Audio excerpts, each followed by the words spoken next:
KOUHAYO everyone. KOUHAYO.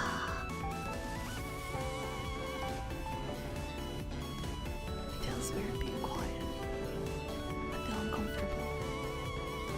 Oh shit, I just realized both of my BGMs were playing. Hang on.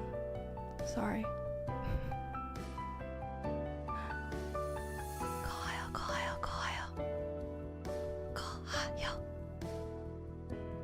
I wanted to give it a peaceful BGM, but I forgot. I forgot to mute the other one. KOUHAYO.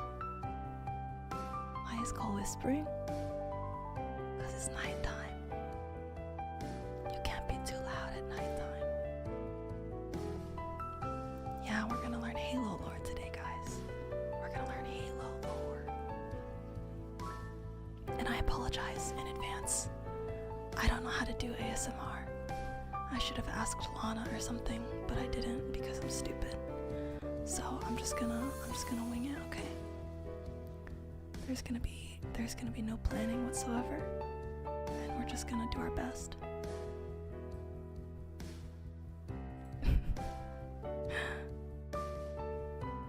Doing great so far.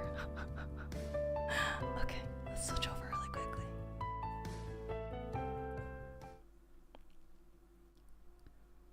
Hi. It's nighttime, so we have to be quiet, okay?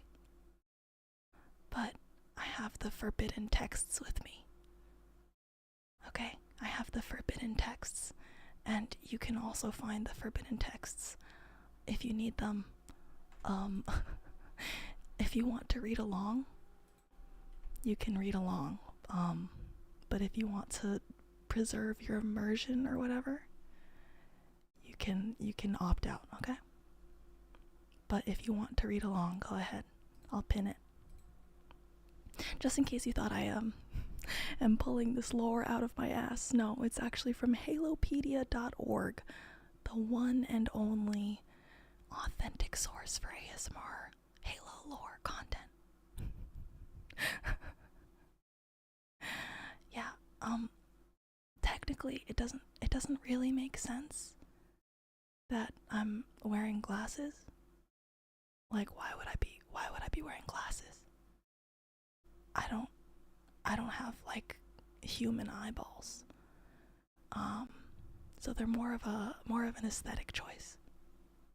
Yeah, it's for fashion. It's for fashion. I think I look cute in them. I think the frames really complement my face shape.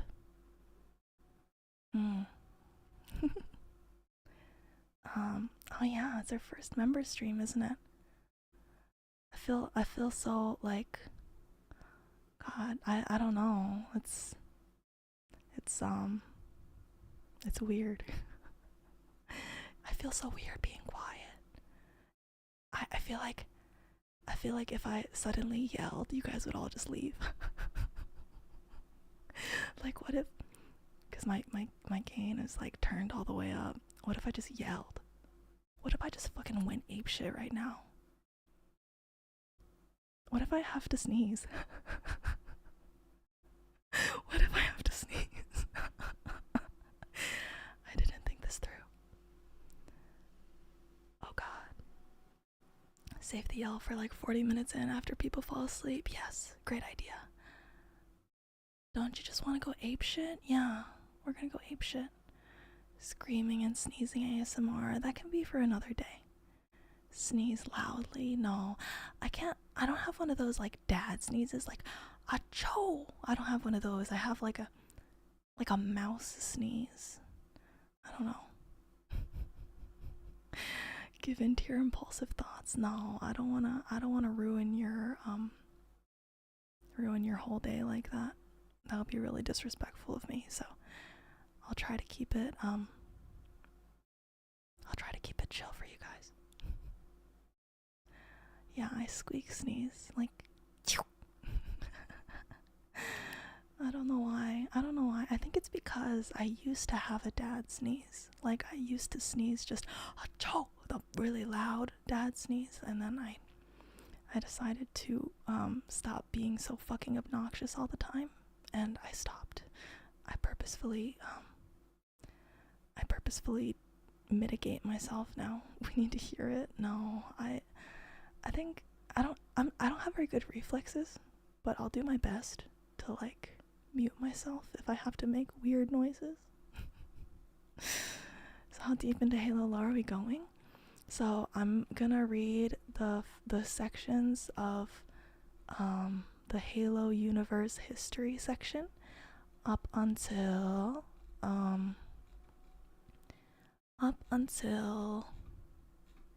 where is it? Up until end of the war. That section, end of the war, because that's where Halo 3 starts. We might go straight to heaven if you sneeze during stream. Oh god, I'll try not to then. Yeah, end of Halo 2. I decided to make tea right before the stream started. Ended up a bit rushed because I took too long. Oh no, too much milk. Too much milk. Your ratio is off. You need to fix it. Add more tea. Alright. Did I have anything to say before we started? I don't remember. I kinda just wanted to hang out with you guys. And if you end up falling asleep, don't worry about it. Isn't that the whole point of ASMR? Is like you just put it on and you just fall asleep. I don't know if I should be whispering or like soft talking, because there's such a difference. I'll try to whisper the entire time. If we end up falling more in love. No, don't do that. We've talked about this before. I'm a red flag. Soft talk might be better if we want to retain lore. Okay. Are you gonna skip the Halo Reach section if you're gonna play it later? No, probably not. I want to get the whole context. Okay. Let's read the first section. Any page flip ASMR. Shit, I should get a book. Oh my god. I should have gotten a book. You're so smart. Great fun fact about me is that I don't like to read. I really hate reading, actually. It's like one of my least favorite hobbies. But in order to know what's happening, I kind of need to read the lore. Okay, so we're gonna get through it together. All right, let's read the prehistory. Over 10 million years ago, an advanced civilization known as the Precursors controlled the galaxy. Having reigned for billions of years and reached the pinnacle of technological advancement, they seeded the galaxy with life and created many species, including humans and forerunners. The Precursors held the mantle of responsibility, the guardianship of all life in the galaxy. They eventually decided to give the mantle to one of their creations, and they initially selected the Forerunners. However, the Precursors changed their minds on handing it to them, tasking humanity with it. The Forerunners enraged by their creators' favoring of humanity over themselves, rebelled against the Precursors and wiped them out almost entirely. Some Precursors survived by reducing themselves to dust that, although meant to regenerate their original forms in time, was corrupted over the passage of millions of years, and would eventually manifest itself in a completely new form, the parasitic flood. Meanwhile, the Forerunners would adopt the mantle to themselves and rise to become the dominant civilization in the galaxy, directing the evolution and development of other species as they saw fit. Records of the truth about the Precursors were lost over time and faded into legend. 10 million... All of these emotes are distracting me. 10 million years after the destruction of the Precursors, Forerunners simply believed that their creators had disappeared and given them the gift of the mantle. Early humanity first arose on their homeworld Earth, then known as Erd Tyrene, and mastered interstellar travel, eventually becoming a prosperous interstellar empire based on the planet Charum Hakor. They also allied with the Sanshum species, who would become the ruling caste of the Covenant thousands of years later. Around 107,445 BCE, however, humanity stumbled upon the nascent form of the flood parasite near the galaxy's edges. Hundreds of systems were lost to the parasite in a conflict between the humans and the flood, as humans desperately sterilized any infested world, while securing new colonies for their dwindled populations in the borders of the Forerunner ecumene. Humanity's aggressive expansion and the perceived violations of the mantle eventually prompted the Forerunners to take action and go to war against humanity. Despite being forced to fight a two-front war against the Flood and the Forerunners, humanity evidently drove the Flood out of the galaxy. However, the Forerunners, led by the Promethean Supreme Commander known as the Didact, eventually emerged victorious over humanity after defeating their last stronghold on, I already forgot how I pronounce this, Tarum Hakor. Following the war, in approximately 106,445 BCE, the Forerunners dismantled humanity's civilization, regressing them into a Tier 7 species. The remaining humans exiled to their homeworld Earth, where the Supreme Forerunner Life Shaper, known as the Librarian, tended to them and slowly guided them toward developing a primitive civilization. Unlike most Forerunners, the Librarian saw potential in humanity to eventually become the Forerunners' successors. Circa 97,745 BCE, the Flood resurfaced to challenge the Forerunners. Weakened by their struggle with humanity, as well as major internal strife, the Forerunners were easy prey to the resurgent Flood. For 300 years, the parasite claimed numerous Forerunner planets and systems until virtually overrunning the entire ecumene.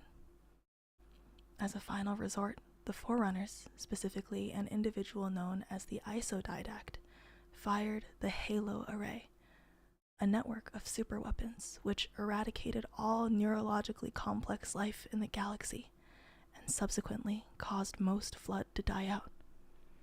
While life was reseeded into the galaxy by the Forerunners, the few surviving Forerunners themselves would go into self-imposed exile and not return, passing their mantle down to its rightful inheritors, humanity.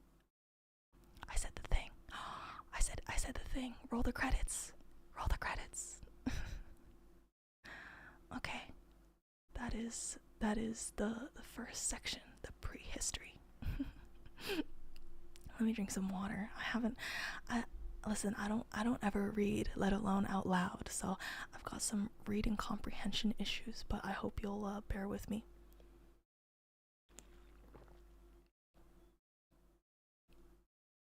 That was pretty good. Okay, I'm glad. I'm not a very good reader. You interested in the Halo lore so far? I feel like we only just got the context, you know? We haven't gotten it. I used to read in my head a lot. I can't read that out loud that well. Yeah, I'm not good at, I don't know, I can read well in my head, but I can't read well out loud. I don't know why. But I'm glad you're enjoying it. I'm doing my best. Let me see if I zoomed in a little bit so that I could read it more easily. I know quite a bit of Halo lore, so I can help clarify things after reading's done. Okay, I will count on you then. Alright, next section. Sorry I'm late, no worries. Welcome.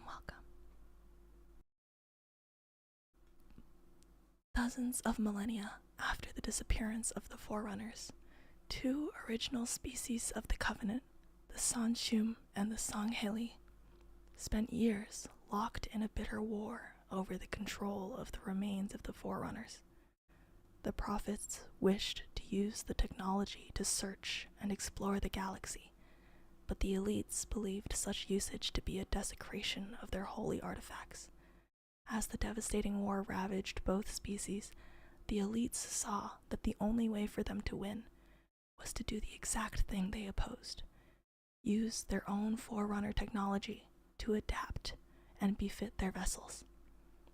Eventually, the two species formed an alliance, which was formalized with the Writ of Union. Over the following centuries, many species would be absorbed under the power of the Covenant hegemony, and thus conscripted into the search for Forerunner relics, and later, the attempt to eradicate the human race. Ooh. Alright, the origin of the UNSC. In the late 21st and early 22nd centuries, humanity colonized several worlds in the solar system, including Earth's moon, Mars, the Jovian moons, and several asteroids. In the years 2160 to 2200, various governments and factions fought for control of Earth and its first colonies. As overpopulation and unrest on Earth mounted, new political movements formed, including the Jovian Freedom and Kosloviks led by Vladimir Kozlov, resurgences of fascism and neo-communism, which waged the interplanetary rainforest wars and Mars clashes and were defeated by the victorious United Nations Space Command. The unified Earth government was established following the conflicts, emerging as the rulers of most of humanity, who now faced the problem of overpopulation, famine, and economic instability caused by the wars. In the late 23rd century, humanity developed the Shaw Fujikawa Translight Engine, a device which enabled faster-than-light travel through a domain of alternate space-time known as slipstream space. The first extrasolar colony ships went on to colonize worlds in nearby systems within the next decades. The inner colonies, as they later came to be known, would be considered the elite, in contrast to the more remote and less wealthy outer colonies formed over the course of the 2400s. In the 2490s, with over 800 settled worlds across the Orion arm of the Milky Way galaxy, humanity's golden age of expansion was coming to an end. Gradually, the outer colonies had become more isolated and unstable. Their populations had widely varying loyalties to Earth, and taxes and trade restrictions set up by the UEG's colonial governing agencies caused dissent against the Earth government. This eventually led to the insurrection, an undeclared civil war between the UNSC and the various rebel groups that rose up against it in the outer colonies. They really be, they're setting up taxes and trade restrictions. Did they not learn? Did they not learn from England?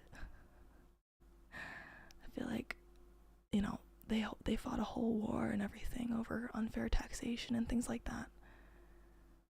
I feel like they should have learned their lesson, no? I guess not. I would be mad too. I'd be so mad if I was like on an entirely different country and they're like, yeah, you gotta pay taxes. And I'm like, why? And they're like, oh, things over here aren't all that great. And I'm like, how is that my problem? It always goes back to taxes. Everything goes back to taxes. That's why I don't do them. I mean, moving on.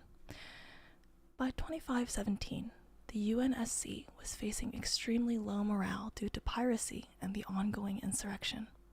In order to remove the rebellion without a significant sacrifice of human life, the Office of Naval Intelligence decided to move forward with the Spartan II project, headed by Dr. Catherine Halsey. 75 physically and mentally gifted children were abducted at the age of 6, replaced by flash clones in a black operation, and drafted into the UNSC. The children went through rigorous training and physical augmentations through surgical and medical means. Codenamed Spartans, these super soldiers were trained for a life of battle and would become a great asset against the Covenant in both frontline and covert operations, the Spartans specializing in both. That's so fucked up. That's so fucked up. That's what Master Chief is, right? Master Chief is a Spartan. Oh, that's so sad. Poor guy. Alright, the human Covenant war begins. Yeah, he's cool, but at what cost, right? At what cost?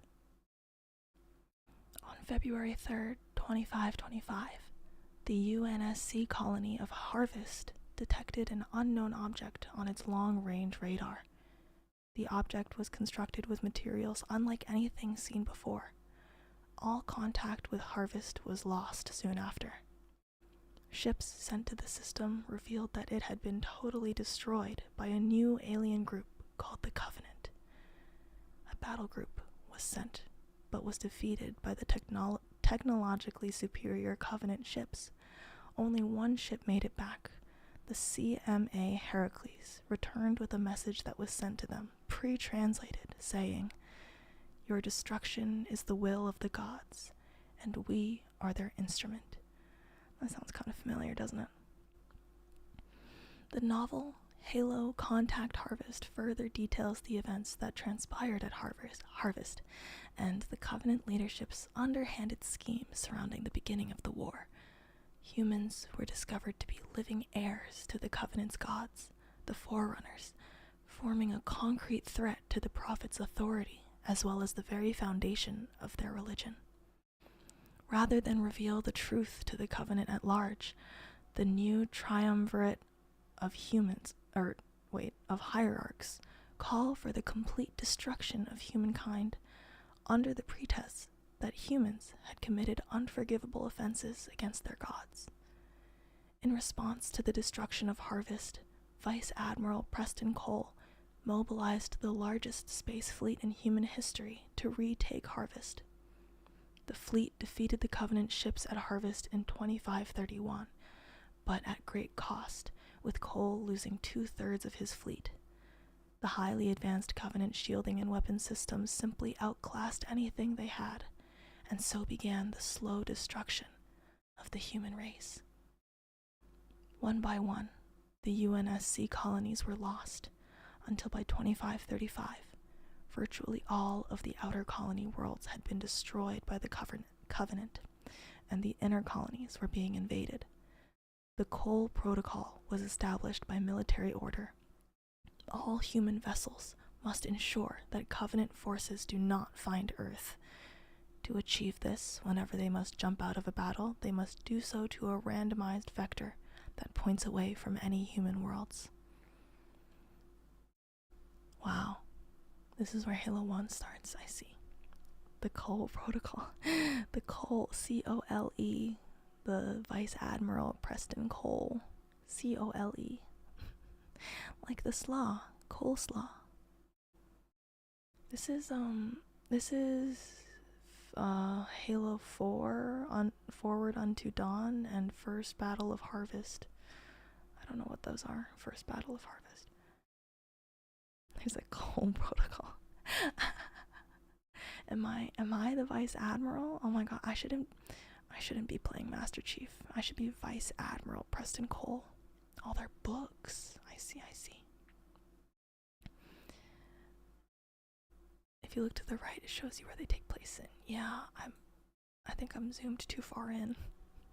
I'm zoomed too far in because the text was too small and I'm just a little guy. But that's smart. That's really smart that they would like phase to a completely different place and then phase back to Earth. This lore is much heavier than I expected. I thought it was going to be about the AI lady that Master Chief is friends with. I think we'll see her soon. Hopefully. I want to know why she keeps jump scaring me. Because it's very disrespectful. Okay. Now we're going into Halo Wars Genesis. This is called Apex Site. On January 3rd, 2531, the UNSC Spirit of Fire is sent to Harvest to assist the crippled UNSC Prophecy. When the Spirit of Fire arrives, the Cole Protocol is then enacted on the Prophecy, ensuring its destruction. Oh, I see. So they're not phasing home at all. They're not phasing home. It's like a suicide mission, so you can't go home. I thought that they would like phase somewhere else and then phase home, but no, they just go to die. That's so sad. While scientists Ellen Anders and Captain James Cutter discuss the northern regions of Harvest, they realize the Covenant might be after something that is specifically there. Cutter sends Sergeant John Forge to assemble a team and investigate. Forge and his team soon find out the presence of a Forerunner relic and that the Covenant are after it. After clearing a way through the Covenant forces, the UNSC's forces enter the relic and find out where the Covenant have been pointed to, Arcadia. Following the Covenant fleet there, Spirit of Fire soon gets entangled in an evacuation process, but they do safely extract some civilians from the colony. After a few more battles, Anders gets taken by the Arbiter. Morami, I don't know how to pronounce that. The chase continues as the Spirit of Fire follows the Covenant fleet to Trove.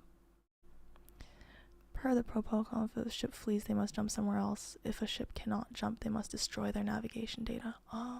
They're required to do at least 5 random jumps before going to the inner colonies. I see, that makes sense. Can't let them follow you. Can't let them know your next move. The search for Ellen Anders starts while it is revealed to both factions that the Flood has taken over the exterior of the Shield World. Spirit of Fire enters the Shield World's inner shell, looking for Anders, who is now being forced to activate a once-hidden Forerunner fleet for the purposes of being reverse-engineered into the Covenant naval force for easy extermination of the human species. Anders then escapes, using a translocation device, and then conveniently links up with the UNSC again. This news reaches Spirit of Fire, which then has her FTL drive extracted for the purpose of destroying the Shield World's sun, therefore denying the Covenant the fleet it wants, which would lead to the extinction of the human race. This plan works out, but at the cost of Forge's life, who heroically stays behind to detonate the FTL drive. Without an FTL drive, and the long-expected journey home most likely going to take years or decades, the Spirit of Fire's crew enters into cryonic storage, now drifting in space until contact is made. Wow. So many sacrifices. Alright, now we enter the fall of Reach. By 2552, many of humanity's inner colonies had been destroyed by the Covenant. The UNSC leadership assembled a Spartan II strike team at the human command base on the planet Reach. In a move of desperation, the UNSC planned to launch a targeted strike against the Covenant leadership. This plan was abandoned when the Covenant launched a surprise attack on the world of Reach. During this battle, most of Reach is overrun and glassed, and the human fleet obliterated. One of the Spartans, Master Chief Petty Officer John 117, is able to escape on the ship Pillar of Autumn along with her crew. In fleeing the Covenant fleet, the Autumn's onboard AI, Cortana, uses a set of coordinates from a recently discovered Forerunner artifact that leads them straight to the Forerunner's Installation 04. We met Cortana. In the game Halo Reach, the Spartans of Noble Team defend Reach against the Covenant invasion, most of them sacrificing their lives in the process. At the finale, they are given the task of transporting a fragment of Cortana housing critical data to the Pillar of Autumn. Noble 6 holds off the Covenant long enough for the Autumn to escape, indirectly enabling humanity's survival in the war. Reach was also the main shipyard of the UNSC, dooming the shipbuilding of humanity. I see, I see. So the stakes were very high then.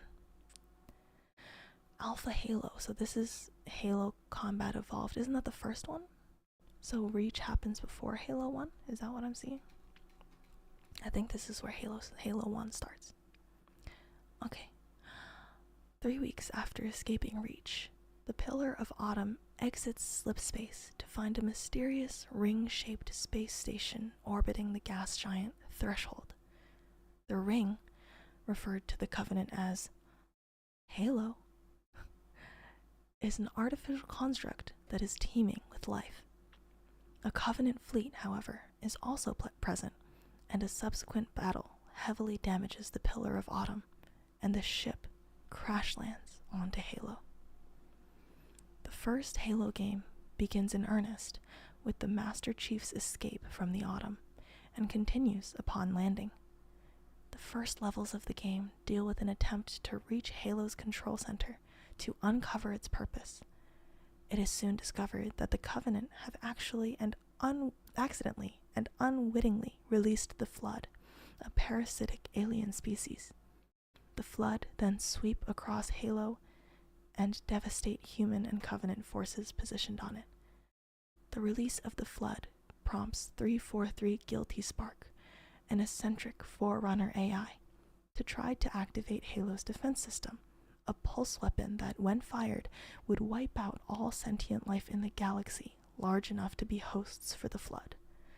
Technically, that installation only has a maximum effective radius of 25,000 light-years, but the pulse would trigger other installations as well, effectively killing all intelligent life in the galaxy. The system is designed to stop the Flood from spreading through the universe if they escape confinement from Halo by the only way possible, starving the Flood of any life source that can sustain them. Naturally, this would wipe out humanity as well, and so the final levels of the game revolve around Master Chief's attempts to destroy Halo before it fires by self-destructing the Autumn. At least I would survive.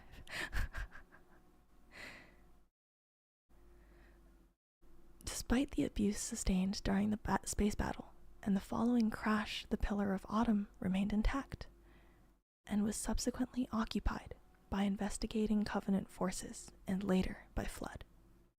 Having manually triggered a destabilization of the power cores, the Master Chief and Cortana commandeer a longsword from one of the Pillar of Autumn's docking bays and achieve a safe minimum distance before the Autumn's drives explode, causing the ring world to fragment. And the Space Pope wants to turn it on. Yeah, I support that. I support it. Because we can't have the Flood. We can't have the Flood out here, right? We need to keep the Flood contained. While cosplaying as a scientist, yeah, we're doing research today. We're researching Nerd Game. What about us humans? Oh yeah, I forgot about that. It's okay, I'll protect you guys. You guys can hide in my lab and then you guys will be okay. I think. I don't know. I didn't really think that far ahead, sorry. I would do my best. I would do my best to protect you, but I probably wouldn't be able to do anything, sorry. Will Cole survive the Halo Blast? Yeah, they only kill intelligent life. And I'm neither of those things, so. Would the rings wipe out Andros? No, I don't think so. I don't think so. We're safe. We're safe, bros. We're safe. At least I am. I don't know about you guys, but that's okay.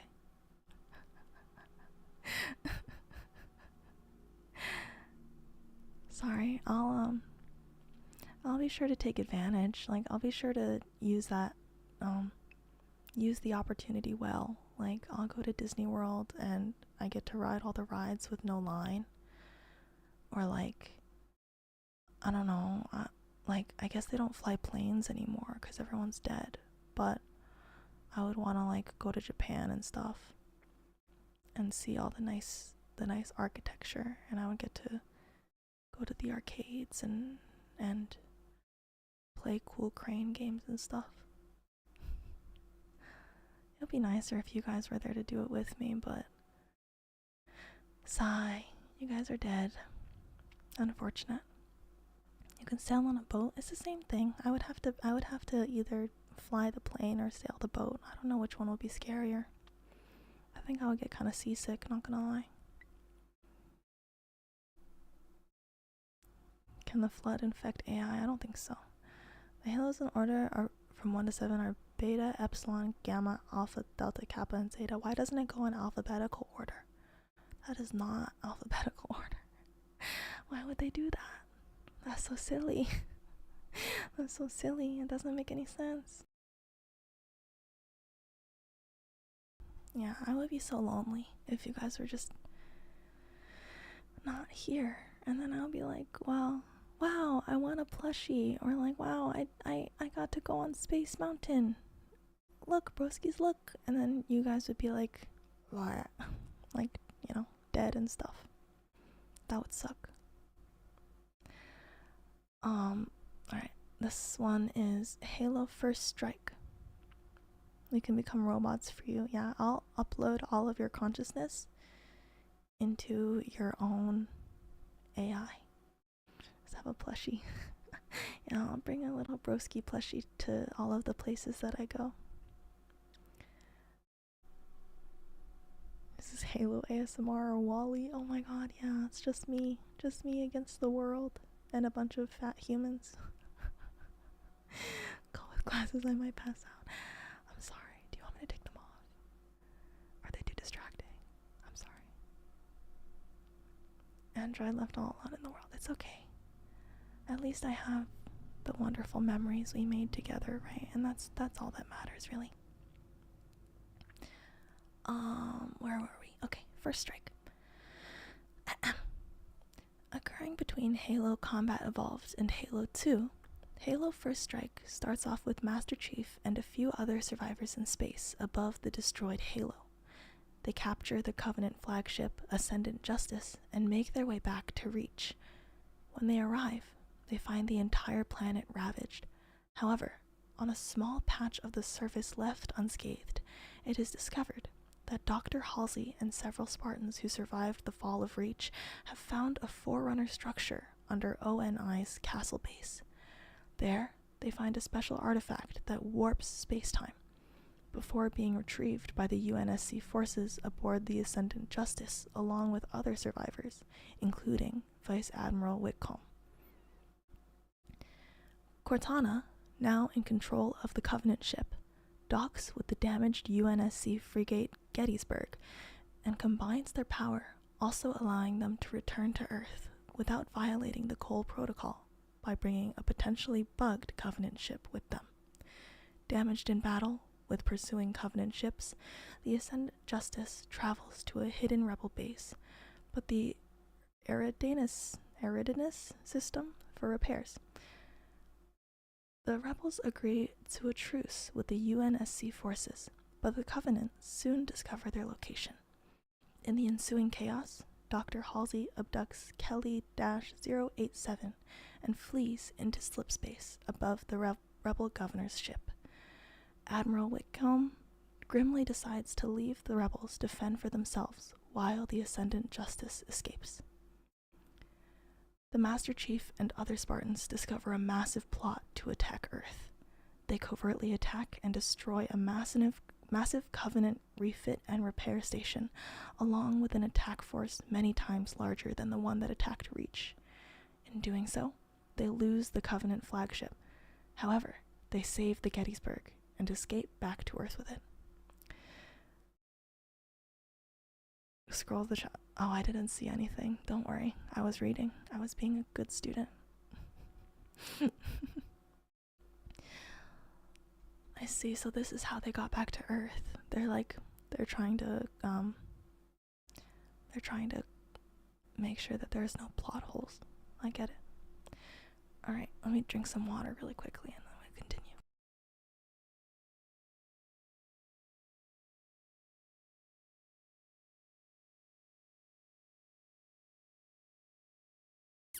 No spoilers? No spoilers, yeah.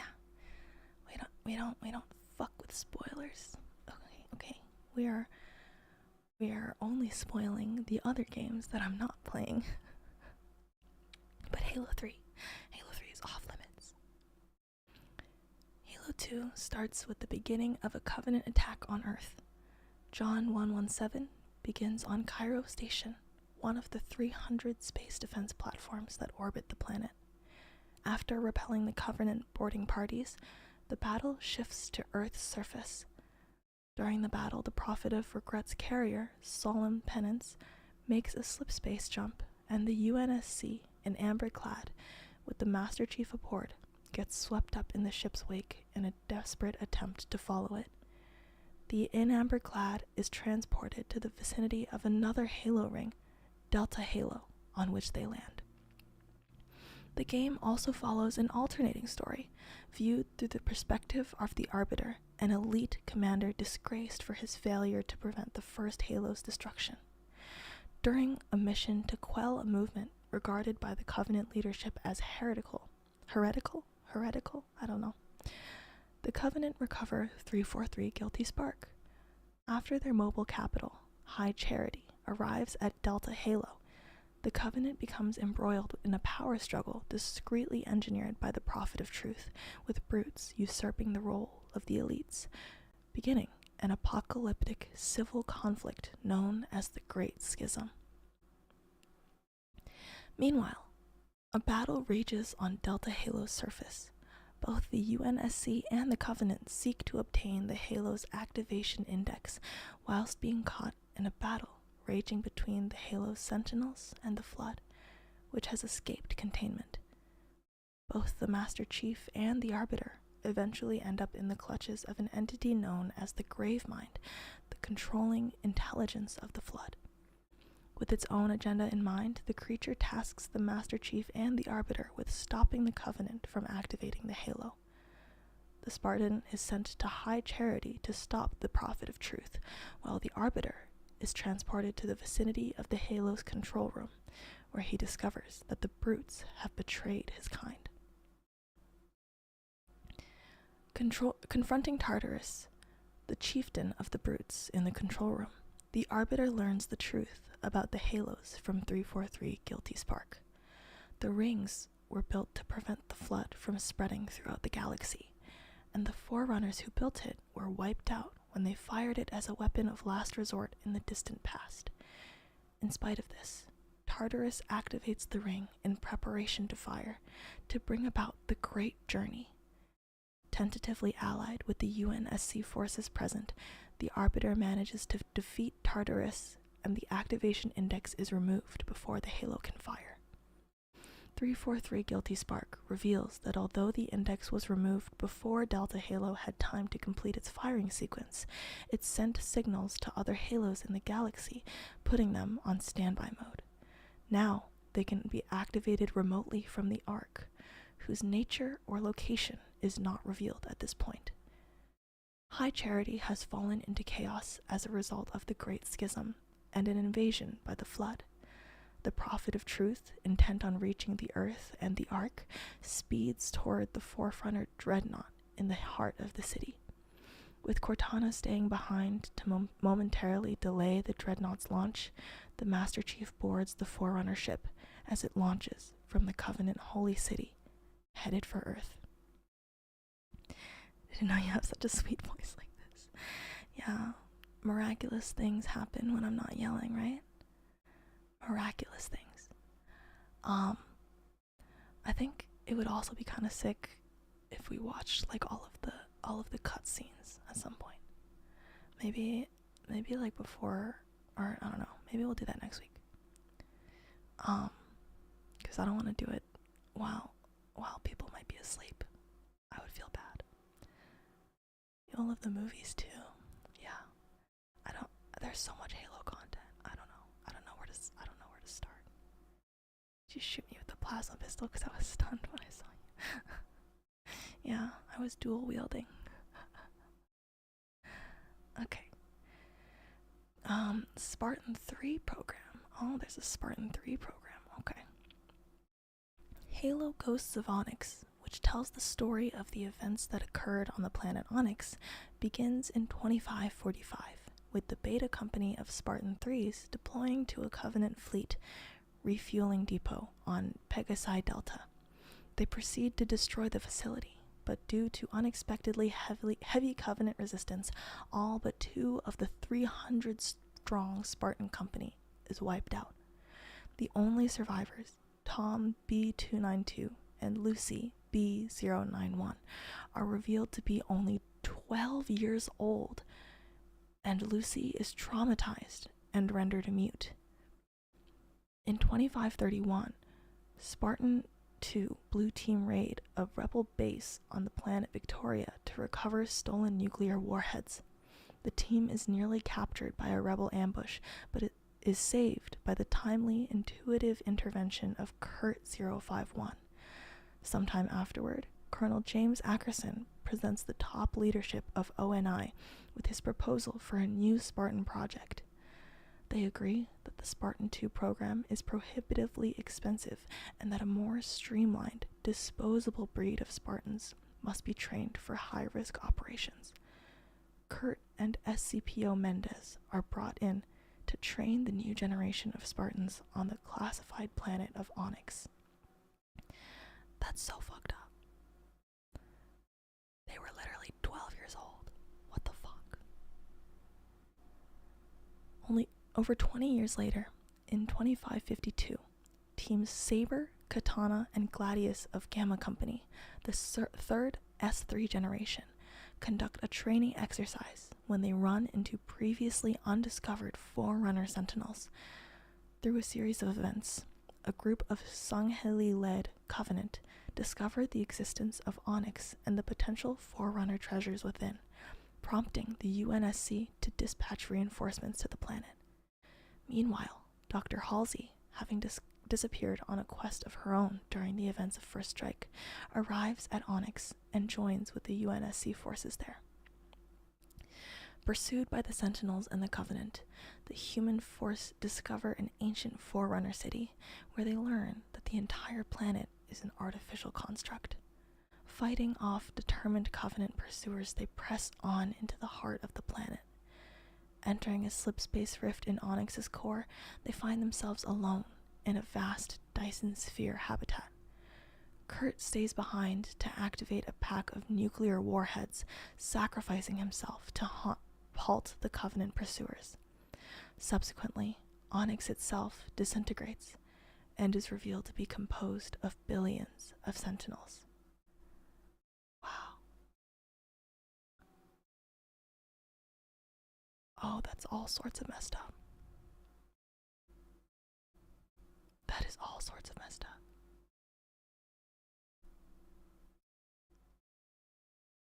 Okay, this is the last section that we can read before it gets into Halo 3 spoiler territory. Halo 3 ODST tells the story of what happened after the Covenant slipspace jump in the port city of New Mombasa in Halo 2, as seen from the eyes of Rookie, an ODST, and his squadmates. Prior to the slipspace rupture in Halo 2, a large number of ODSTs are destined to drop into the Covenant carrier that evaded Earth's orbital defenses.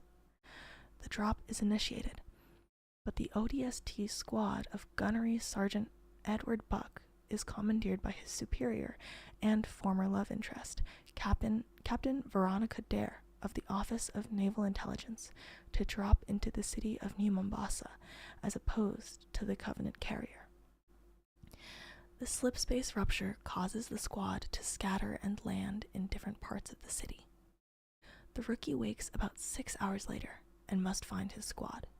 He roams the nighttime city, fighting off Covenant patrols and discovering, with the aid of the city's superintendent AI, clues that allow him to discover the fate of his fellow squadmates, with each discovery putting the player into that squad member's place for a level.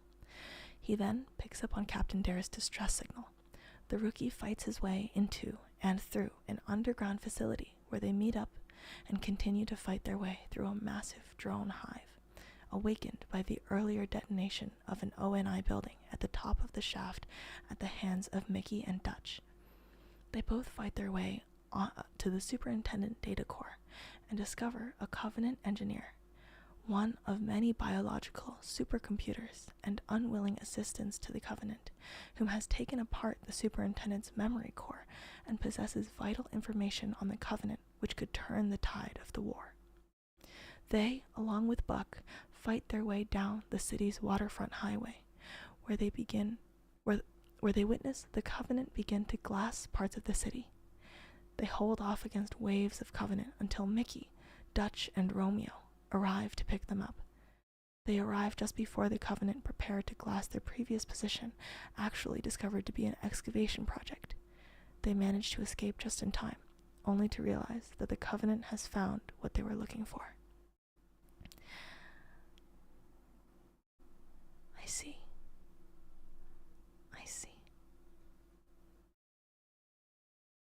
Wow. Okay, we're kind of caught up, although I think that there's a lot of names that I'm not like 100% processing. I wanna look at the Halo, like the specific article lore. What do you think so far? I think it's very complicated. It's very, very complicated. There should be some Halo 2 left. I mean, I could also just like read the entire plot synopsis for Halo 1 and 2. That's what I was gonna do originally, and then I saw that there was more of a chronological order to things. Do you have any lore character you like? Not really. I feel like I don't understand anything. Oh my god, how does it feel to be a halologist? I don't think I can call myself that yet. We need to work on it. With expansive universes like this, makes me wonder why they didn't just tell another story instead of adapting Master Chief's story. I need to know more about Master Chief. I need to learn about him and his suit.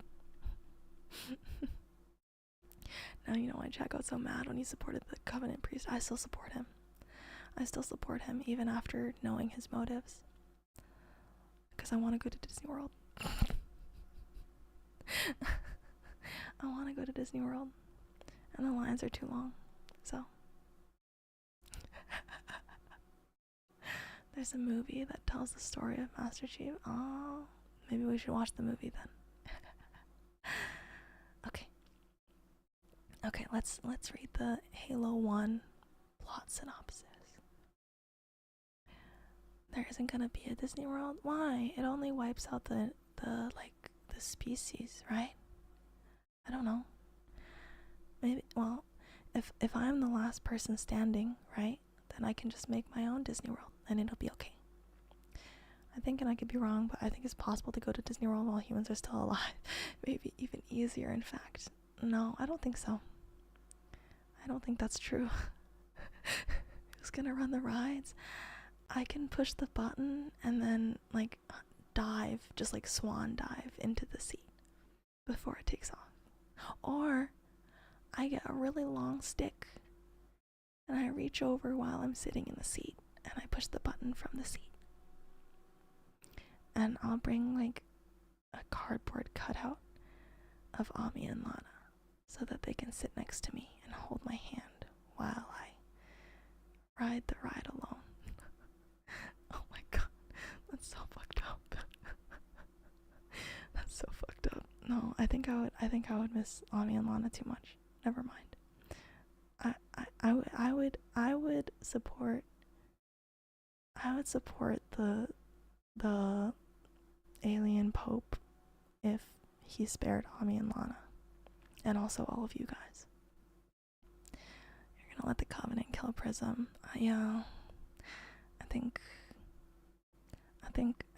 think I need to double, rethink this a little bit.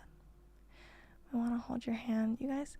Okay, we can go to Disney World with no Halo explosion, and we can just hang out, and we can get, you guys know, like in Disney World they have those like really big turkey legs or something. I've always seen those and I've always wanted to try them, but I think I've said this before, I don't eat a lot, because I mean I wasn't really designed to, so I can't get one of those in good faith. It's probably like $20. I don't know, because everything in Disney World's expensive, right? Is that from Universal? Oh, I don't know. I have no clue. But I've seen those giant turkey legs and I really, really want to try one. But I need you guys to like eat most of it because I can't finish it. It's so expensive. How expensive? Like, how expensive are we talking? If it's $20, I'll buy it for you. But I can't do more than $20. Sorry, I only have $20 in my bank account. What's gonna happen to your humans and pies if the Halo rings fire? Yeah, I don't know. I went 10 years ago and they're like 15. Okay, then that gives me hope that they're like 20 now. I would hope so. I would hope that it didn't inflate that much. But $20 so that we can share a turkey leg together, that sounds pretty worth it to me. In today's money, that's like 40. That's not how inflation works. The only time that money inflates that quickly is at Sonic, that fast food place. Like, inflation happens crazy fast at Sonic. If you don't believe me, Google Sonic inflation and get back to me. Are you gonna bribe Allah without us? That's so true. I need you guys to help me.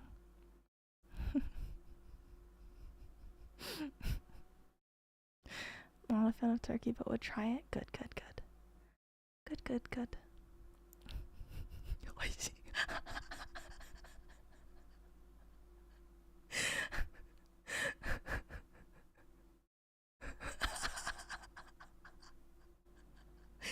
Did you actually Google it? I'm so sorry. I thought that it was a well understood joke. I'm so sorry.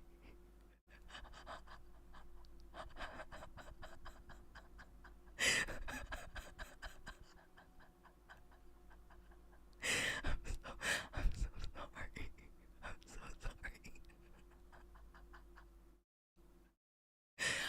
It's such an old joke. It's such an old meme that I didn't think that anyone would fall for it. I didn't think that there was someone out there on the internet that didn't know about Sonic inflation. I am so sorry. I thought that you guys would all just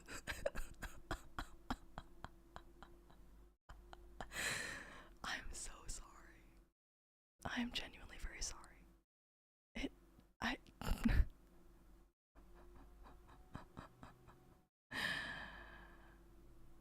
This is my first time hearing it as a trick, but I still caught on to the term. Yeah.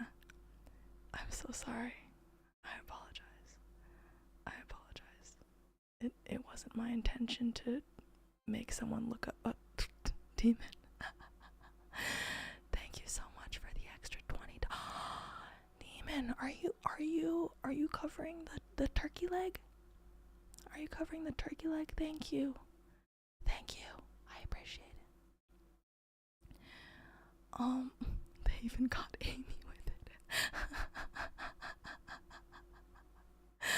I'm so sorry. I've seen variations of that meme running around these days. Mutant World 34 Pokemon inflation. Yeah, the thing is, the moment we started talking about inflation, I couldn't not. You know what I'm saying? I couldn't not. No, I really want to look it up. Please don't. Like, I've literally never looked it up, but I know. But yeah, Demon has funded our turkey leg trip. So, Cole's mind. No, my mind is not 30. It's just like I've been on the internet too long, and you learn a thing or two, you know. Better make suitable chemical inflation memes sometime. Oh no. Listen, this is not an inflation fetish community. I just happen to know about the meme. I promise there's nothing weird. You have one chance to kill my temptation. Listen, I can't tell you what to do. I can't. I was just caught off guard today. Oh my god. Yeah, I mean, if your morbid curiosity is getting the better of you, it's better that you do it here in a safe space than randomly come across it in the future. So it's like when your mom is like, oh, you know, if you're gonna do drugs, I would rather you do it in the house. I don't know. I assume that's what moms do. What the fuck did I tap back to? Don't worry about it. Don't worry about it. We were just talking about turkey legs. Will it count as a godom if I look it up? No. You know what you're getting yourself into. NaHCO3 plus HCl equals NaCl plus H2O plus CO2. Inflation. Okay, I don't know anything about chemistry, so I believe you. We're just talking about turkey legs and how they're more expensive these days. Because inflation's a bitch. Do you guys wanna read the Halo 1 lore? Gold, don't forget about the flag. My current objective is capturing your heart. Wink. Okay, let's do the plot synopsis for Halo 1, because I think that we need to get more in depth about this lore. Back to Halo, enough of this. Okay. The prologue begins during the fall of Reach and flashes back to chapter 34. That number has been ruined for me, sorry. Of Halo, the Fall of Reach, where Captain Jacob Keyes informs Master Chief Petty Officer John 117 about the unsecured NAV database. John makes Frederick 104 the leader of Red Team and orders him to take the other Spartan 2s down to Reach to protect the generators powering the orbital MAC guns. Sonic inflation is the funniest thing I've ever seen. I'm dead. The narrative follows Red Team as they ride a Pelican down to the surface. After Seraph fighters hit their pilot with plasma fire, Red Team jumps from the disabled vehicle. Falling at terminal velocity, their impact with the ground kills 4 Spartans and leaves many more seriously injured. Most lose their weapons and ammunition. Fred and Kelly 087 improvise, using rocks until they are able to loot Covenant weapons from a group of jackals they kill. The Spartans group up with the remaining 4 Marines of Charlie Company. The Marines summarize how the battle went, explaining that they were the only ones who survived. Vice Admiral Danforth Whitcomb contacts Fred and orders the Spartans to extract him and his staff, claiming to be the current officer in charge of the defense of Reach. Fred subdivides Red Team to complete the mission. Beta Team is to defend the generators, Gamma Team is to extract the Admiral, and Delta Team is to secure a fallback point at Castle Base. Fred then takes Kelly and Joshua 029, comprising Alpha Team, on a mission to destroy a large Covenant encampment in the adjacent valley. Taking 3 Banshees, they deliver a Fury tactical nuke into a Covenant ship. During the assault, the Covenant shoots down Joshua's Banshee, and he is presumed dead. R.I.P. Joshua. Fred and Kelly complete the mission without further complications. Despite the Spartans' efforts, the Covenant overruns the reactors on Reach, and their fleet begins gassing the planet. Glassing. What the fuck is glassing? What is glassing? More formally known as plasma bombardment, is used to refer to the act by which the Covenant's ship bombard a planet from orbit using heavy plasma weaponry. Oh, okay. So literally just fucking it up. Understood. Okay. Fred, refusing to sit around and die, comes up with a plan. He and Kelly take their captured Banshees, and together they fly away. Are they in love? Like, I won't go without you, babe. Here, let's get on your Banshee. We can hold hands, ride away into the sunset together. What section is she reading? Oh, I am in the, We are now in the first strike lower section. Spartan love is very rare. Is it because they die really easily? 2 red team members were in love. Oh, I hope neither of them die. Actually, no. You know how how you see a happy couple and you're like, wow, I'm really preying on your downfall. That's me. That is me.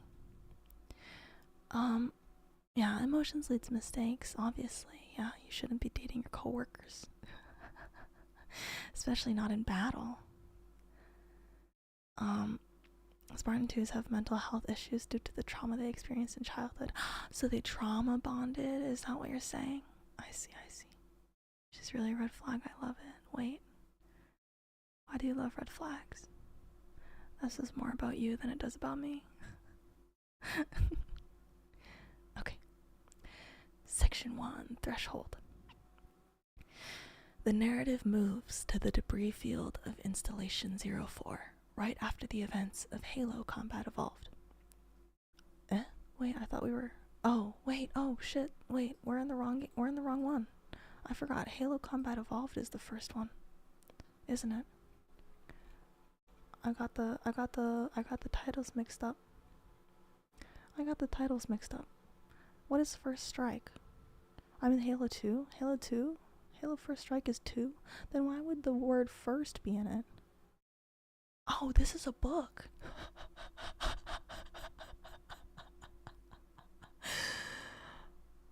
I'm so fucked up right now. I'm feeling really stupid right now. Okay, let's switch. This is Combat Evolved. Okay, we only play video games here. We only play video games. I don't give a fuck about books, bro. I don't give a fuck. Wait until you try to understand the chronological order. Oh my god. Okay, we'll do our best. Okay, this one is where this is the right one. Okay. Even CE got turned into a book. Whoops. First Strike takes place between 1 and 2. Okay, understood. Okay, this is Halo 1, I think. So let's get through this one first. Okay. Halo Combat Evolved begins with the UNSC Pillar of Autumn emerging out of slipspace after the fall of Reach, only to find a huge ring world, a halo floating in space. Master Chief Petty Officer John 117, although his name is never mentioned throughout the game, a Spartan 2 is aboard the Pillar of Autumn when the ship comes under attack by the Covenant, a religious alliance of aliens and the arch-enemy of humanity. With the ship about to be overrun, Captain Jacob Keyes, the commander of the Autumn, orders John 117 to protect the ship's artificial intelligence, Cortana. She carries highly sensitive information about the United Nations Space Command, including the location of Earth, which would prove disastrous if captured by the Covenant. John 117 evacuates the doomed ship to the surface of Halo in order to protect Cortana. With the UNSC Marines by his side, Cortana providing direction, and his assault rifle ready and loaded, John 117 sets out to uncover the mysteries of Halo and fight the Covenant. After meeting up with surviving UNSC forces under Staff Sergeant Avery Johnson, John 117 participates in a mission to rescue Captain Keyes from the Covenant battlecruiser Truth and Reconciliation.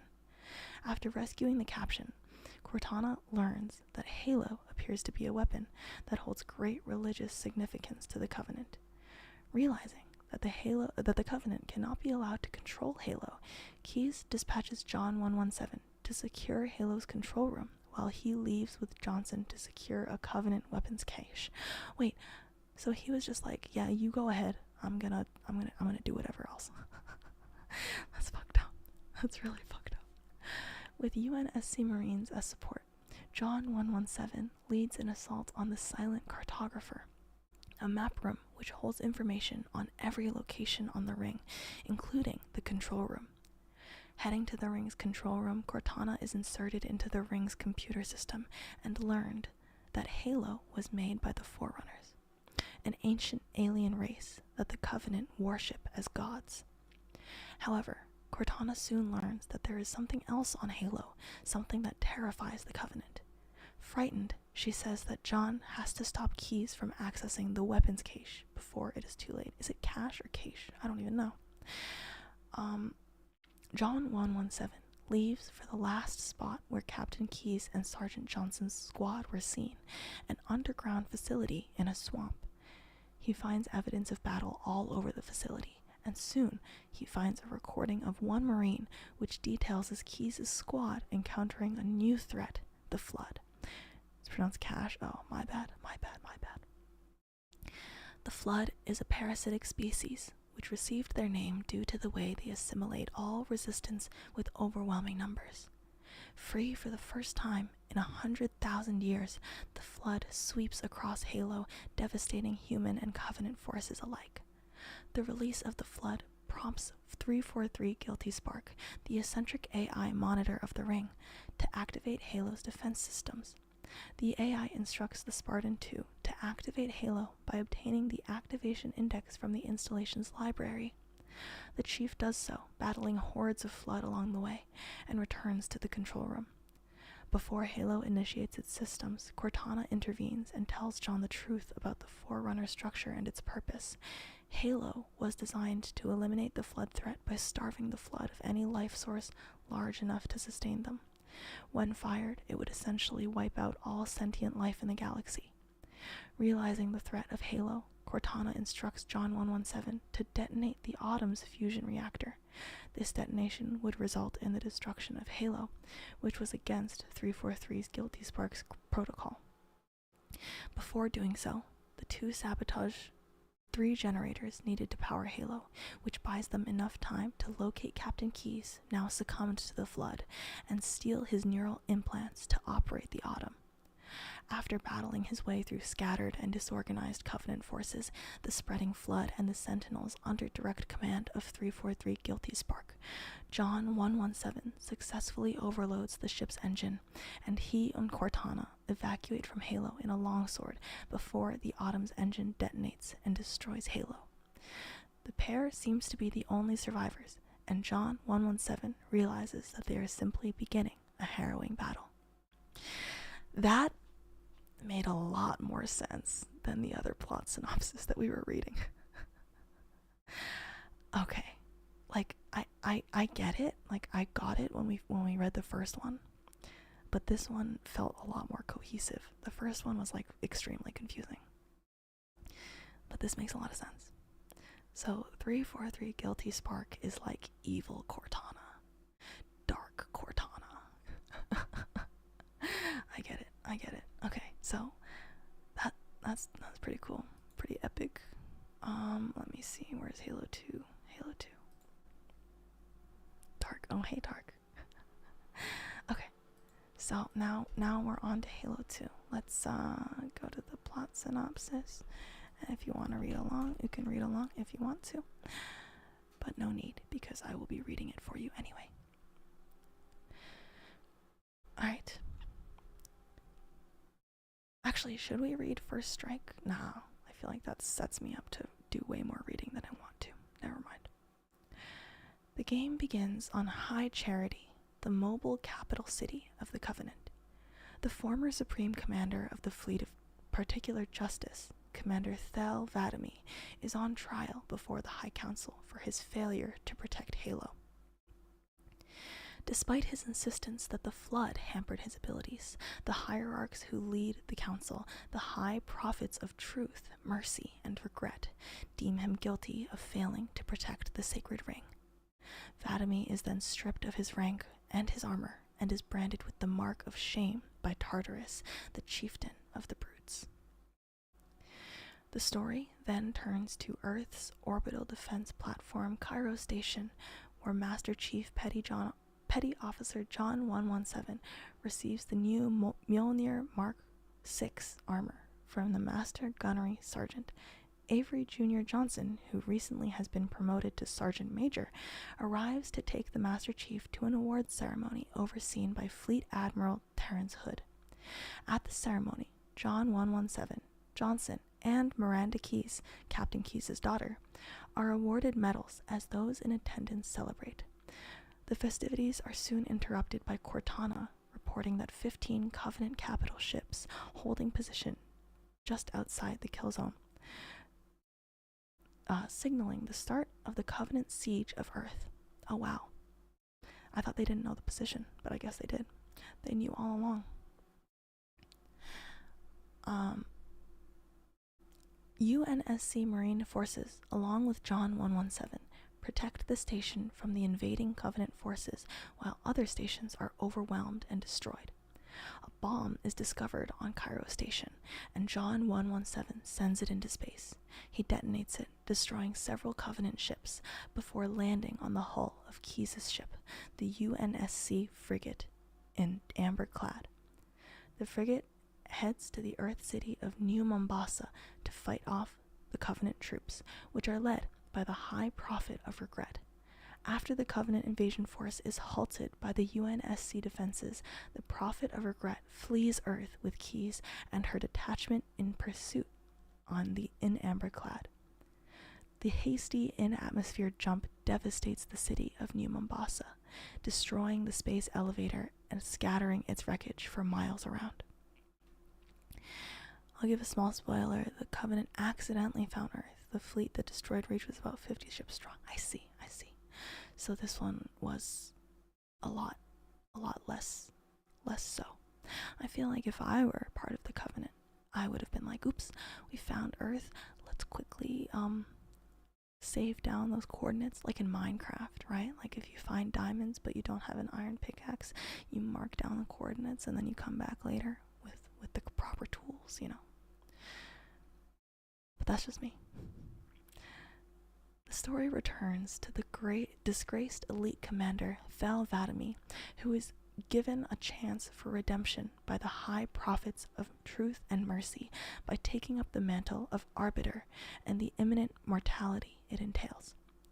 The new arbiter becomes the will of the prophets, seeking redemption by completing seemingly impossible tasks assigned to him.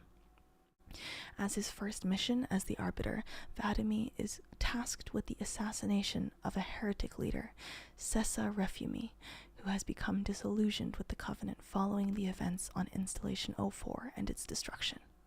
Vadami tracks the heretic leader through the gas mine, where the heretics sought refuge, battling the heretics and the flood along the way. When the arbiter finally faces the Refumi, he asserts his belief that the prophets have lied about the great journey. 343 Guilty Spark appears and corroborates Refumi's assertion. Both elites consider Guilty Spark to be an oracle of the Forerunners, the ancient race the Covenant hold as gods. Before Vadami can learn more of the claims, Refumi attacks Vadami, and the heretic leader is killed. Tartarus then appears to extract the Arbiter and Guilty Spark, further preventing Vadami from learning any further information from Guilty Spark. Vadami departs, not learning what caused the heretics to betray their sacred oaths to the Covenant. Returning to Spartan 117's story, the in amber clad exits slipspace with the Prophet of Regret unaware that he had been followed. To the surprise of the pursuers, they discover that Regret had led them to another Halo ring. Keyes sends John 117 and ODSTs to the surface of Installation 05 to capture Regret while the in amberclad is repaired. In the course of pursuing Regret, John 117 discovers, with the aid of Cortana, that the Prophet intends to personally activate Halo in the belief that it will propel true believers on the great journey. To buy time to acquire the activation index before the Covenant are able, Keyes orders John 117 to kill the Prophet of Regret, a mission he successfully achieves.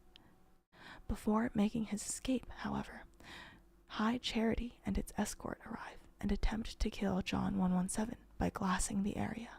He survives by jumping into the lake surrounding the structure in which he encountered Regret. Incapacitated from the shock of the Covenant bombardment, John 117 is last seen being dragged into the depths of the lake by tentacles belonging to a sentient creature.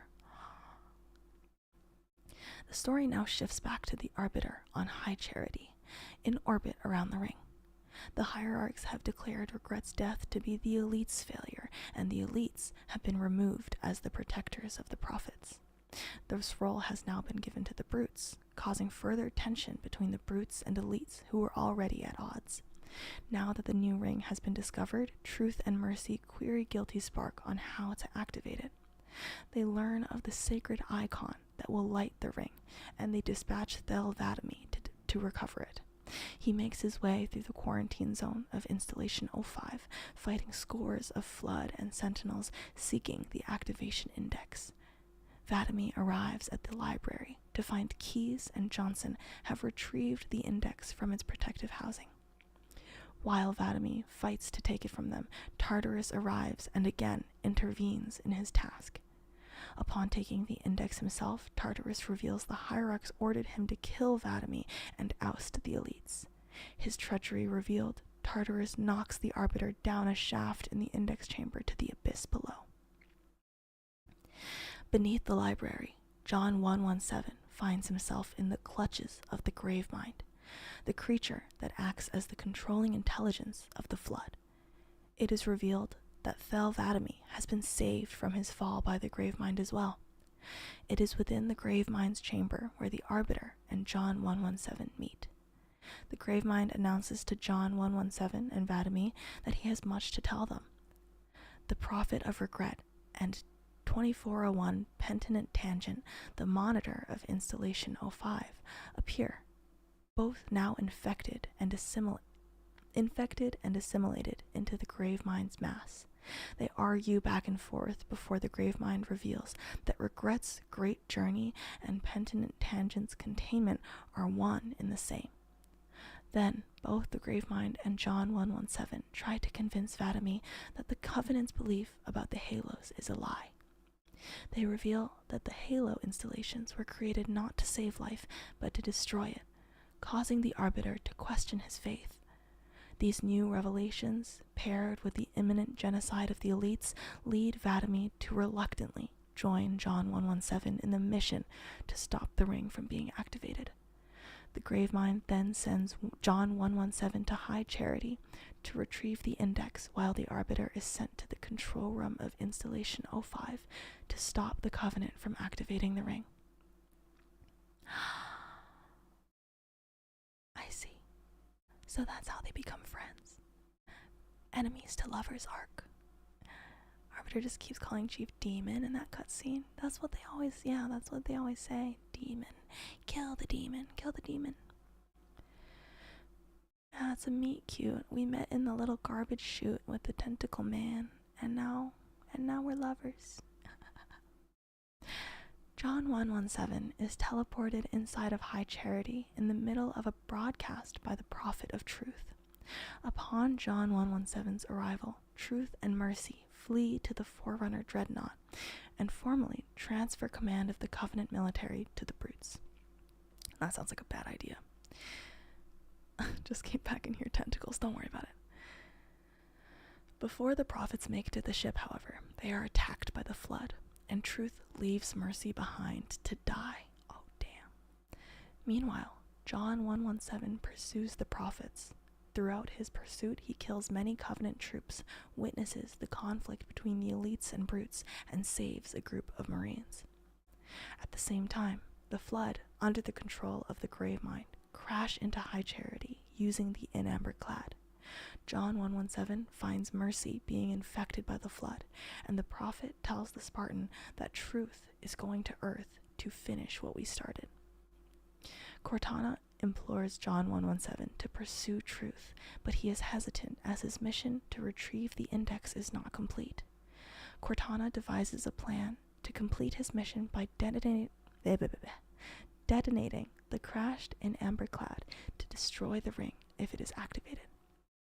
This plan, however, requires Cortana to stay on board High Charity. John 117 boards the Dreadnought through an energy conduit before promising Cortana that he will come back for her. I see. That's so sad. Are they in love? Are Master Chief and Cortana in love? Can a traumatized super soldier and an AI fall in love. I don't know. Poor Mercy, the only hierarch that wasn't fully into it. Yeah, I guess so. That's so sad. No spoilers. Oh, does Cortana become like does she get a human form or something? Not saying anything. Okay, I see. Okay, no spoilers. Meanwhile, Velvadamy is teleported to near Halo's control room. There, he finds many dead elites, which he has no doubts were killed by the brutes. With the help of a few deployed elites and sympathetic grunts and hunters, he fights his way to meet the Special Operations Commander Ritas Vadamy, who is surprised to hear that the brutes murdered the counselors. Seeing Tartarus land on Halo's control room, the elites fight their way to a Protoss pattern scarab, where Sergeant Johnson is held. Johnson forcefully initiates an uneasy alliance between the humans and the elites and takes control of the scarab. With the combined efforts of Johnson and Vadamy, the scarab breaches the control room doors by using the scarab's main energy cannon, and Vadamy enters to confront Tartarus. In the control room, Tartarus hears the truth of the Halos directly from 343 Guilty Spark. Still blinded by faith, Tartarus forces Keys to activate Halo. Many zealots and counselors aid the Arbiter in his final fight against Tartarus, and eventually, after a long and tough fight, manage to kill him. Once Tartarus is defeated, Keys grabs the Index just in time to stop Halo from firing. However, 343 Guilty Spark says that this has activated a fail-safe protocol, causing the installation to send a signal to the rest of the Halo array, putting them on standby for remote activation from the Ark. The Forerunner Dreadnought arrives at Earth with John 117 on board. He alerts Admiral Hood of his presence and tells them that he is finishing this fight. In a scene after the credits, it appears that High Charity has been completely taken over by the Flood, as thousands of Flood spores are visible floating throughout the air. The Gravemind speaks satisfactorily of being free of his empty grave, and suddenly, Cortana appears as a hologram on a pedestal in his room. The Gravemind tells her that there are questions that linger in his mind, which Cortana must answer. Cortana replies, "All right, shoot," before the screen turns black. Wow.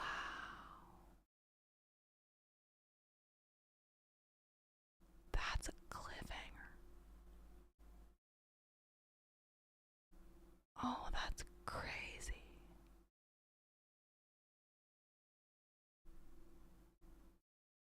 Poor Cortana. Just stuck in enemy territory. And she can't even try to escape on her own. She's literally like, she doesn't have a human form, or like she's just at the whim of whoever has her. That's really messed up. Master Chief better go back for her, or else I'm gonna be so mad. It's better if you play it. I feel like I'm not gonna lie. I think Halo as a game, like gameplay wise, is very much too old for me. I just think the game is too old, and I'm assuming that 1 and 2 would make me feel even more so that way. But it is interesting to know the lore, at least. In terms of feel, yeah, I think that, like, I mean, I'm very used to, they did remaster the games. I'm assuming that's the Master Chief Collection, right? But yeah, it just feels very old. Hating on the boomer shooters. I mean, literally, my first shooter was Valorant, so you can't, it's like a 10-year difference between the two games, so it's a little tough to compare, unfortunately. Halo 1 came out in 2002? Oh my god, that means that Valorant is almost 20 years older, or younger. That's insane. It's hard to deny how much modern games have improved on movement. Yeah. I think the main reason that I got so motion sick the first time around was because I was having so much fun just jumping and bouncing around. And then I was like, oh my god, I think I need to vomit. But I learned my lesson. For newer FPS players, playing the old FPS games is like pilgrimage and a rite of passage. For us older FPS players, it's nostalgia. Yeah. I used to watch the scientists play Call of Duty Modern Warfare 2. So that kind of has nostalgia for me, but I never really played it, so I just watched them. You can't go wrong with the classics. Yeah. I think that this is, in a way, it's like I kind of need to know, right? Halo is such a franchise at this point that I kind of just need to know. I remember I once watched this parody video of Halo 2 or something. And that was like my first exposure to Halo, was a parody song. It was Kelly Clarkson's Because of You. And I cannot remember how it goes, but it literally, like, I had never consumed any Halo content, but that song was stuck in my head all the time, and I didn't know the context, but that's okay. Halos 1 through 3 are amazing. 4 is okay. We don't speak of 5. Okay, understood. Halo Infinite has a campaign if you're interested. Yeah, I mean, I'm not interested. I'm definitely interested. After we finish 3, I think we will maybe read up on the rest of the lore, because truthfully I don't know how much of the rest of the game I will finish.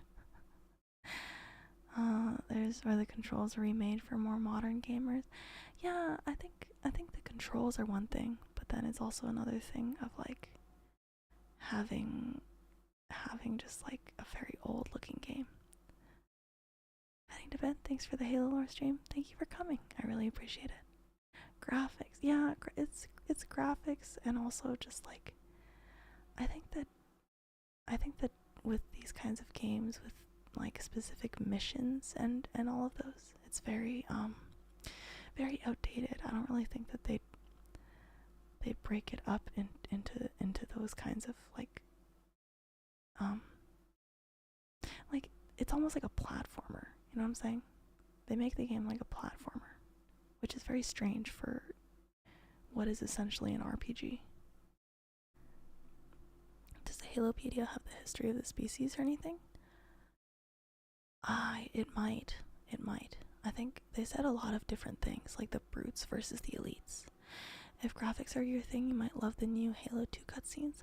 Yeah, we'll do a Halo 2 or like a Halo cutscene watch along. I think that'll be fun. The games can switch between the modern graphics and the classic graphics. Oh, I see. Any game with old graphics just makes me think, isn't this old news? Why am I playing this? Yeah, I mean, there's a retro feel that you can get with some games, but with actually old games, it's very hit or miss. At least the remastered CGI cutscenes look amazing. I will look into it. You have me very curious now. I do want to watch them. You wouldn't survive the first game in the library mission. Does it make you really motion sick? I know nothing of Halo lore, but that cinematic trailer from 2019 of Halo Infinite was so enjoyable. It felt like a movie trailer. I see. We'll have to do a lot of lore diving then. The Halo scenes are the best, especially Johnson's scenes. I see. Understood. We will look into what else we can do with our newfound desire for Halo content, Halo lore. The best part of Halo is teabagging. Agree to disagree. I think the best part of Halo is the friends we made along the way, but that's just me. Maybe that's just me. I don't know. Right. I don't want to potentially disturb anyone who is sleeping right now, so I'm gonna go ahead and just end stream without a raid today. So no raid, but I hope you had fun, and I'll see you guys tomorrow for actual Halo, okay? What else am I supposed to say? I don't even know. Very considerate, thank you. I do my best. Congrats on controlling your voice, no loud noises. Yeah, I'm trying to be good. Let me read super chats really quickly, but I don't. Hang on, because I think that the browser source that I use is it has BGM on it, so I don't want to blast everyone's eardrums. So let me move the source over here. Okay. Bang. There we go. Here's an extra $20 for the food. Demon Warrior, thank you. Panda Man, thank you for the $10. Thank you for the comfy stream. Thank you for being here and enjoying it. And be fun fact, the Arbiter, or rather an older predecessor, is a cameo character in Killer Instinct 13. You also play him in the fighting game. Oh, I don't even know what Killer Instinct is. I don't know her, unfortunately. But yeah, I'm glad that you guys enjoyed. I think my my need to just my need to just be chaotic is so overwhelming at times, but I tried my best to be good, and I hope that it was entertaining. Or not entertaining, I feel like that's the wrong word. I hope that you were able to relax.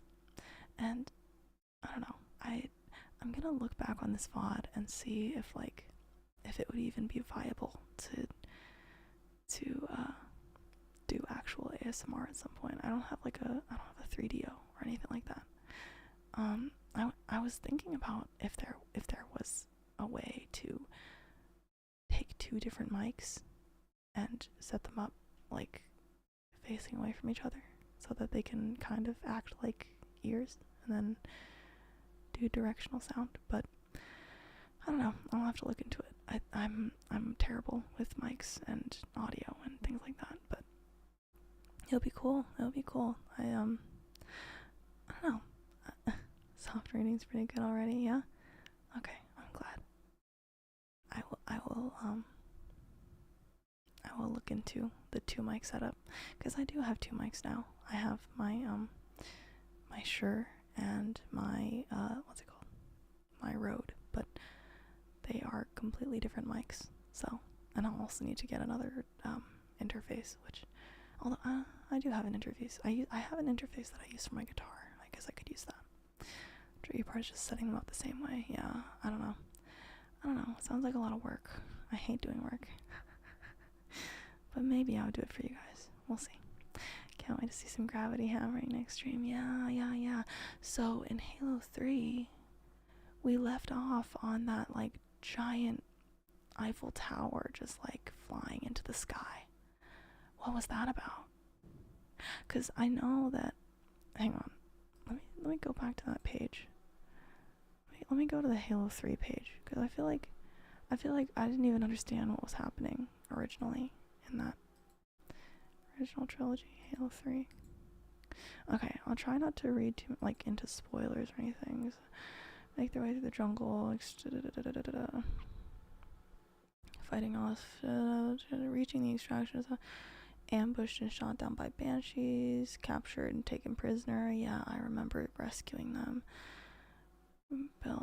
Activating an artifact built by the long vanished forerunners, uncovered outside the ruins of the city New Mombasa. This artifact is believed to be the Ark, which, if activated, will fire the Halo array, which the Covenant will believe will herald a sublimation event called the Great Journey. Okay, so okay, that's the Dreadnought. I see. Yeah, I'll be careful. I'm okay. Okay. I don't think we've seen the flood yet, right? We haven't seen the flood. We've only seen the covenant. I wonder what the flood looks like. About to go now. Thanks for the stream. Thank you. We're about to close up shop here as well. But thank you for coming. Alright, we'll see what those ugly MFs look like soon, maybe. Sleep now. Thank you so much for the stream. It was a ton of fun. I'll tell you about Halo anything you ask. Great. Yeah, feel free to info dump to me while we're doing our Halo stream tomorrow. Things will be a lot louder tomorrow, so but yeah, I'm glad that you guys enjoyed it. I still have to find like the range of voice that I need to use to talk softly, but we'll figure it out eventually.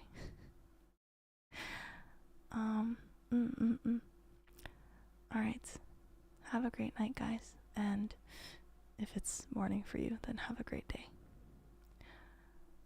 I don't know what to say from here. I think I'm just gonna end stream because I think that my ending screen is pretty chill, so we can move over there with no problem. But I will see you guys tomorrow. Please take good care of yourselves. Drink your meds and take your water, and yeah, I'll see you.